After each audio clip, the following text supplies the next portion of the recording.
आलमी सतह के ऊपर एक बार फिर बहुत बड़ी बड़ी डेवलपमेंट्स हो रही, बहुत बड़ी बड़ी। एक तरफ सऊदी अरब की जानब से अमेरिका ईरान को ऑफ़र कि आप हमारे साथ बैठे मुलाकात करें, आपके दरमियान हम सुलह करवाते हैं, आपके दरमियान हम दोस्ती करवाते हैं, कोई बातचीत करवाते हैं। उधर चाइना और अमेरिका के दरमियान एक बहुत बड़ी ट्रेड वॉर, और फिर उसके बाद यूएई और पाकिस्तान के अंदर यूएई और सऊदी अरब की एंट्री। तो शहबाज शरीफ और इनकी जो पूरी गवर्नमेंट है ये तो बिल्कुल खामोश बैठी हुई है। इनको तो जैसे पता ही कोई नहीं कि दुनिया के अंदर हो क्या रहा है, दुनिया के अंदर चल क्या रहा है, दुनिया के अंदर मामलात क्या है। कोई किसी को कुछ खबर नहीं, कानो कान इनको पता नहीं चलता। एक तो इसकी वजह यह है कि एक तो इनको अंदाज़ा नहीं, इनको पता नहीं, ना हिस्ट्री का पता है, ना करंट सिचुएशन का पता, ना सिनारियो का पता है, ना इनको आगे का पता, ना पीछे का पता है। तो बिल्कुल चुप करके बैठे हुए पिछले 2.5 साल से 3 साल से ये गवर्नमेंट है। ये 8 फरवरी 2024 को तो इनको तो एक किस्म की एक्सटेंशन मिली हुई है।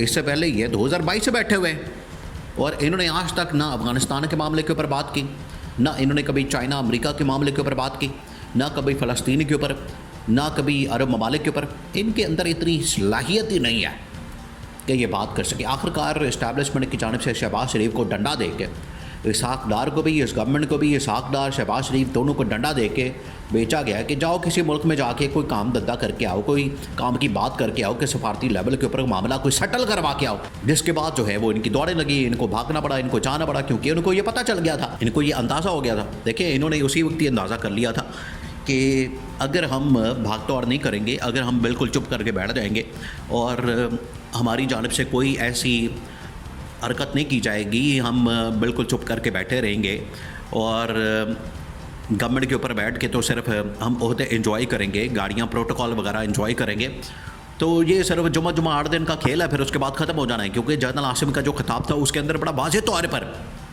जनरल आसिम ने जो खिताब किया था उसके अंदर ये बता दिया गया था, उनकी टोन, उनका लहजा, उनका अंदाज़, उनके अल्फाज, उनकी पूरी कहानी, उसके पीछे स्टोरी, वो सारा कुछ वाज़ेह कर रही थी कि जनरल आसिम इस वक्त ड्राइविंग सीट के ऊपर बैठ गए। ड्राइविंग सीट के ऊपर फिर इंसान तब आके बैठता है जब उसको पता चल जाए कि गवर्नमेंट अब बिल्कुल नाकाम हो गई, फेल हो गई, बिल्कुल फारिग हो गई। इसी वजह से जनरल आसिम को आके खिताब करना पड़ा, उनको आके सारी कहानी बतानी पड़ी, मुल्क की सूरत हाल के ऊपर बात करनी पड़ी, मुल्क की मसाइल के ऊपर बात करनी पड़ी। वरना उनको क्या ज़रूरत थी। आज तक जितनी भी वीडियोज़ आई हैं उनकी, वो क्या होता है, बंद आवाज़ में आती है, बंद आवाज़ में वीडियो आती है उनकी, या वो थोड़ी अंदर कोई आवाज़ हो तो चूँ चाँ की आ जाती है। इसके अलावा बंद आवाज़ के साथ वीडियो उनकी DG ISPR की जानिब से जब भी वीडियो रिलीज़ की जाती है बंद आवाज़ की होती है, आवाज़ नहीं होती उसमें।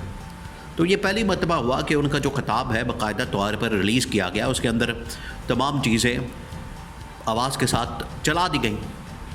अब जैसे ही चली तो उसके बाद इनके कान खड़े हो गए इधर से। देखिए 2 चीज़ें थी, एक तो ये कि जनरल आसिम ने खुद आके ड्राइविंग सीट संभाल ली, उन्होंने आके लोगों को चार्ज किया और एक इंचार्ज के तौर पर उन्होंने मामलात को देखना शुरू किया। दूसरी जानब अमेरिका और इस्टेब्लिशमेंट के दरमियान मुज़ाकरात इमरान खान की रिहाई की खातिर और दोनों के दरमियान मुलाकातें और भाग दौड़, इनकी तो फिर दौड़ें लग गई, इनको तो अपनी पड़ गई, इनको तो फ़िक्र लाहक हो गई कि साडा की बनेगा। हम तो समझ रहे थे कि साडी गल हो गई, ये तो यही समझ रहे थे कि साडी गल हो गई, असी बच गए, नस गए, दौड़ गए, बच गए। इन्होंने तो इस तरह की एक उम्मीद लगा ली, इनको तो इस तरह की एक उम्मीद लग गई कि हम तो बच गए, हमारी तो बचत हो गई, हम तो निकल गए, हम तो फंसने जा रहे थे, इमरान खान तो अब नहीं आएगा। लेकिन उधर से ट्वीट आने के बाद इनकी फिर दोबारा ख्वाहिशों पर पानी फिर गया, अरमानों पर पानी फिर गया। इनको पता ही नहीं चला कि इनके साथ हुआ क्या। इनको तो सज्जी दिखा के खबी मारी गई, इनको पता ही नहीं चला। ये जो पिछले 6 महीने से मुज़ाकरात हो रहे हैं ये इस बात के ऊपर हो रहे हैं कि इमरान खान को किस तरह से बाहर निकाला जाए, वरना वहाँ पर बैठ के ये कोई लूडो नहीं खेल रहे, वहाँ पर बैठ के कोई 12 टैनी नहीं खेल रहे, वहाँ पर बैठ के कोई ताश मांगे पत्ता नहीं चल रहा। वहाँ पर मुज़ाकरात हो रहे हैं मुल्की और रियासती मामलात के ऊपर और इमरान खान की रिहाई के ऊपर। ये है एजेंडा, ये है असल डिस्कशन का पॉइंट। अब हुआ क्या, पहले भेजा गया इसहाक डार को। इसहाक डार को कहा कि तुम जाओ अफ़गानिस्तान के अंदर जाके बात करो, अफ़गानिस्तान के अंदर जाके मुलाकातें करो और देखो कि वहाँ पर हालात व वाक़यात क्या है, कोई जाके पता करके आओ, कोई जांच पड़ताल करो। क्योंकि इससे पहले तो भेजा गया था पाकिस्तान से सफ़ीर को, तो सफ़ीर जाके मुलाकातें, वो इस्टेब्लिशमेंट का आदमी था, उसने मुलाकातें कर ली।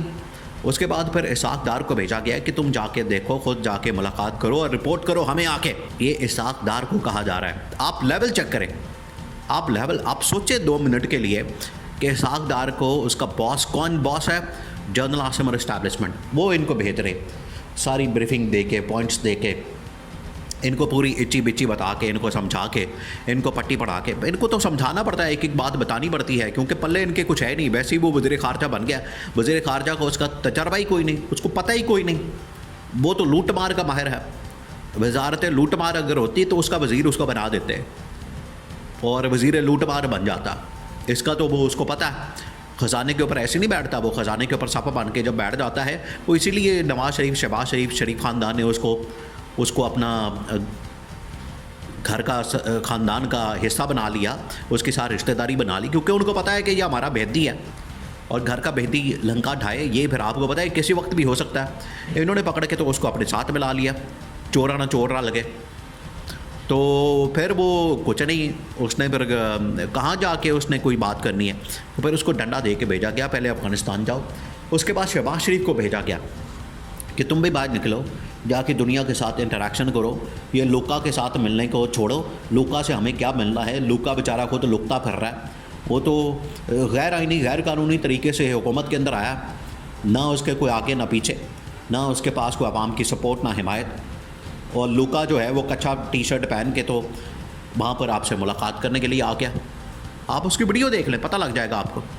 یہ اس طرح کے لوگوں سے جا کے ملاقاتیں وہاں پر تو صرف یہ دیکھ رہے ہیں. لوکا سے پوچھا ہاں ادھر کوئی پیسہ پوسا لک جائے گا، اس سے بینک اکاؤنٹ پتہ کر رہے ہیں، اس کے جا کے پتہ کر رہے ہیں ادھر کوئی ہماری سیکورٹی بندوبست کریں، پیسہ پوسا ہمارے پاس بڑا آ گیا، لوٹ مار کر لی، تو ادھر ہم تھوڑا پیسہ چھپانا چاہتے ہیں. اس نے کہا مسئلہ ہی کوئی نہیں، ٹینشن ہی کوئی نہیں، آ جاؤ بیٹھو.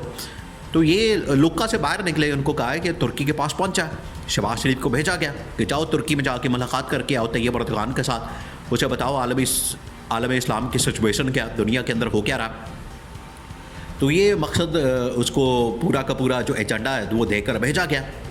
تو پیچھے جنرل عاصم کے خطاب کی وجہ سے ان کی بڑی دوڑیں لگ گئی ہیں. اس دن تو یہ بڑے پریشان ہو گئے تھے، اس دن تو ان کو سمجھ نہیں آ رہی تھی، یہ تو پھنس گئے تھے. انہوں نے کہا کہ بس اب کہانی ختم، بوریا بسترا گول کریں اور گھر چلیں.